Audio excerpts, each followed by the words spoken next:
Alors, ce qui fait que démarquer une marque sur le digital, c'est sa capacité à toucher une audience de niche.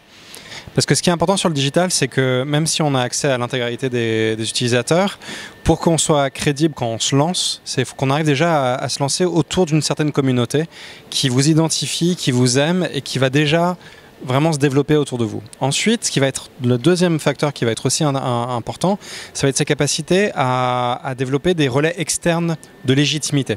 Faire en sorte que d'autres marques, des experts ou d'autres personnes arrivent à parler de votre entreprise, parler de votre marque en bien pour valider le fait que vous avez une pertinence sur le marché. L'avantage principal, c'est un accès direct à son consommateur. C'est qu'en fait, comme on n'est pas par un intermédiaire, par un distributeur, par quelqu'un qui va vous empêcher de vraiment comprendre et d'interagir avec votre consommateur, ça vous permet de vous driver la conversation. Donc ça, c'est un premier point, et ça a des conséquences économiques directes. C'est qu'en fait, quand vous créez une relation directe avec votre consommateur, ça vous permet aussi d'avoir une relation qui est plus long terme. Typiquement, les digital native brands ont tendance à être dans des logiques moyen ou long terme avec leurs consommateurs, à faire des abonnements, à faire des box ou à faire des modèles économiques où on va avoir une répétition de la consommation, une répétition de l'usage. La particularité avec une marque user-centric, c'est que ça va être une marque qui va évoluer.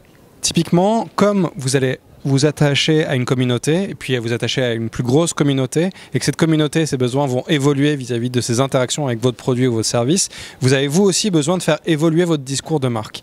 Sans forcément faire évoluer vos valeurs ou le cœur de l'entreprise, mais faire en sorte que vous arriviez à construire une discussion qui soit en mouvement. Que vous arriviez à innover dans votre proposition de valeur. Que vous arriviez à montrer que faire partie des personnes qui consomment votre marque sont des personnes qui sont intéressantes pour leur communauté.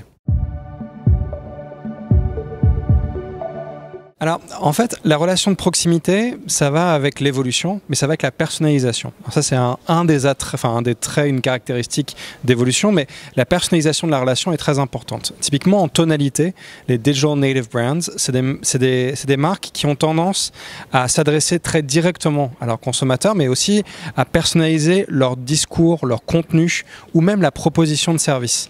Oui, on va faire des abonnements, oui, on va faire des box, mais on va faire des abonnements et des box qui vous conviennent à vous, en tant que personne, à vos besoins intrinsèques, et donc on va vraiment essayer de parler quelque chose d'assez intime, on va construire quelque chose d'assez intime. De plus, comme on s'exporte sur des réseaux sociaux, et que la plupart du temps les consommateurs s'expriment avec leurs propres comptes, qui sont des comptes intimes et personnels, et en fait quand on commence à dialoguer avec cette marque, on a une relation qui est très différente que quand on commence à dialoguer avec une marque dans un supermarché en prenant un produit.